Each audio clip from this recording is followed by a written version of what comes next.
Okay, you guys, what is up? The King of Lightning is here today to do Magi, the Labyrinth of Magic, Chapter 205 review. That is 205 of Magi. Now, this week's chapter, I'm going to go piece by piece, part by part, bit by bit, and then we'll get to the end. Because the ending, it threw me off. I'm like, wait a second, is that a black sun? Whoa. So, let me go stage one. Stage one, very simple. Sinbad points the finger at Yunnan. Once he goes there physically, to the room, he points the finger at Yunnan. And he says, because he's talking to Aladdin, he's saying, don't trust him because Yunnan is the cause of all the chaos within the world. Because he was the one who started summoning the dungeons.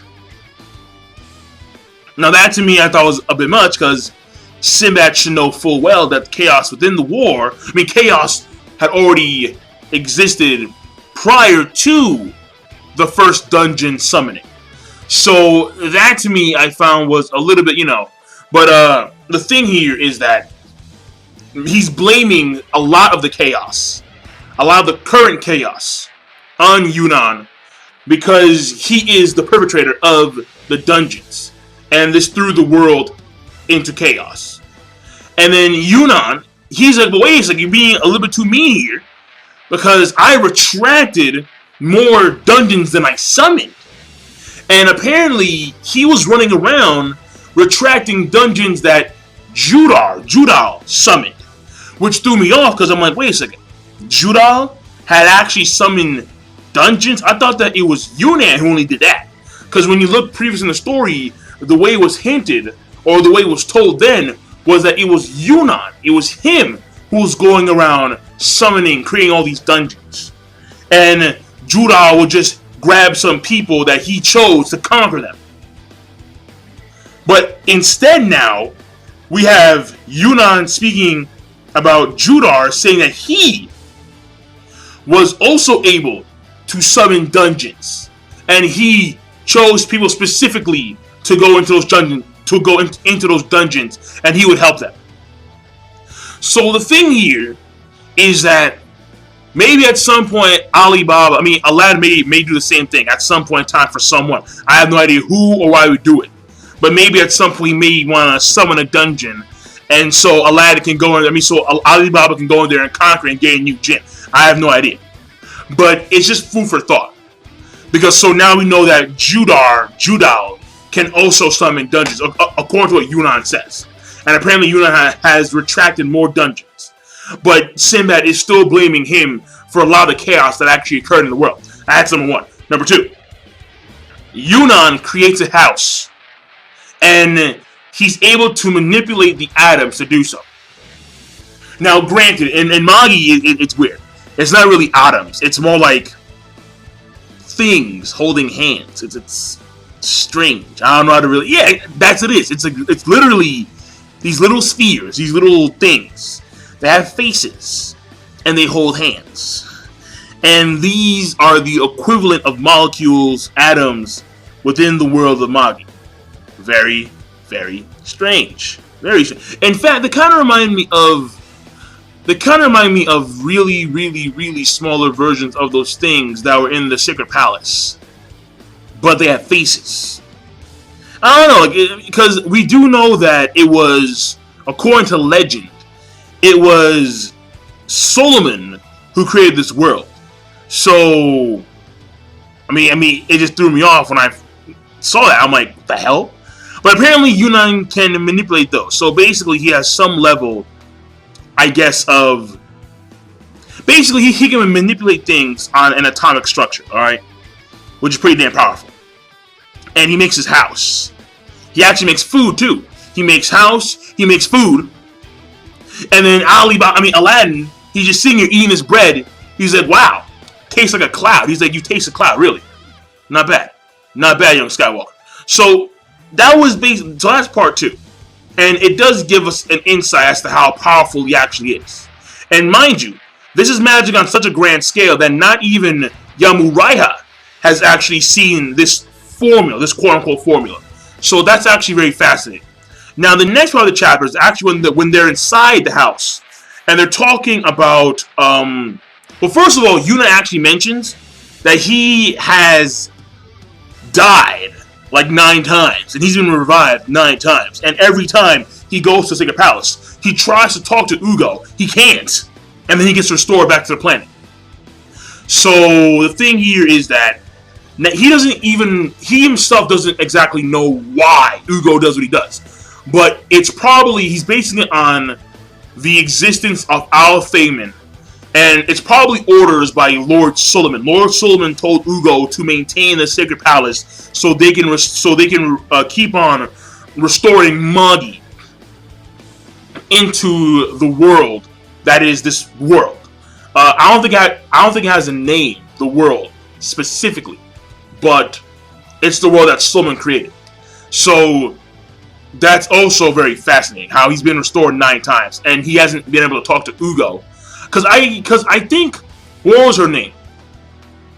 When Scheherazade died, and Titus went there with her, I think that Ugo was able to actually understand what she was saying.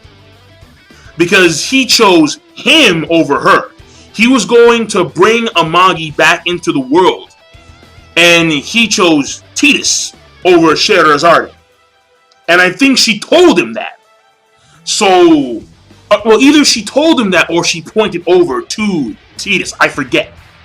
But basically, Yunnan has had trouble trying to communicate with Ugo. And then we go on from there. The next part of the chapter is them talking about the king, the king's vessel, what it really is. And they saw with Sinbad, so that's a perfect motherfucker to start with. Sinbad! Apparently, according to Yunnan, he is too close to the idea of a king's vessel. Something along those lines. And it scares the shit out of him. It does.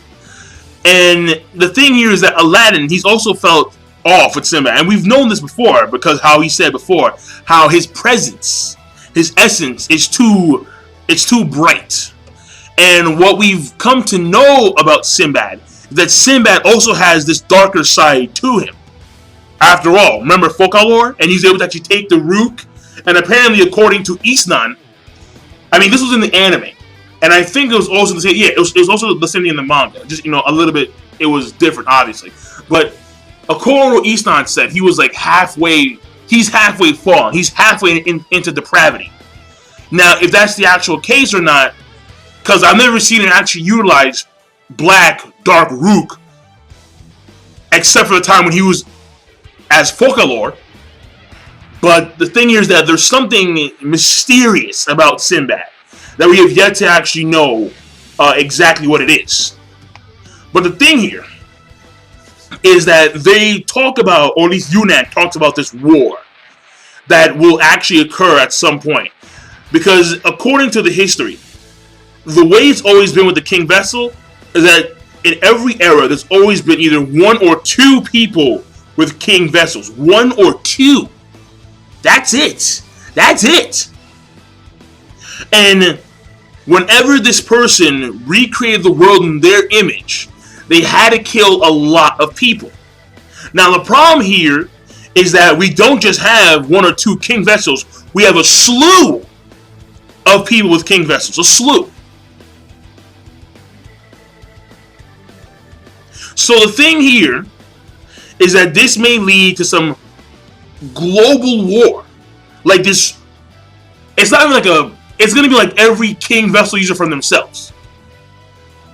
And I think what Yunnan fears is the lives lost in these wars that will take place around the world if the King Vessels themselves decide to act for themselves and say, you know what? Like, for example, Kohen and Koha and Kome have a falling out.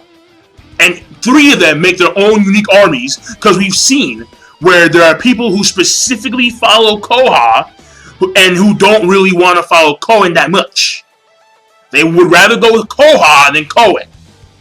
People who'd rather go with Sinbad as opposed to, let's say, the other king vessel users within the 7 Sea Alliance. People who would rather follow Alibaba, well, no, that's very few, but people who'd rather follow Alibaba as opposed to, let's say, Hakuryu. So the thing here is that there may be this, like, real massive war, and the lives lost would be astronomical.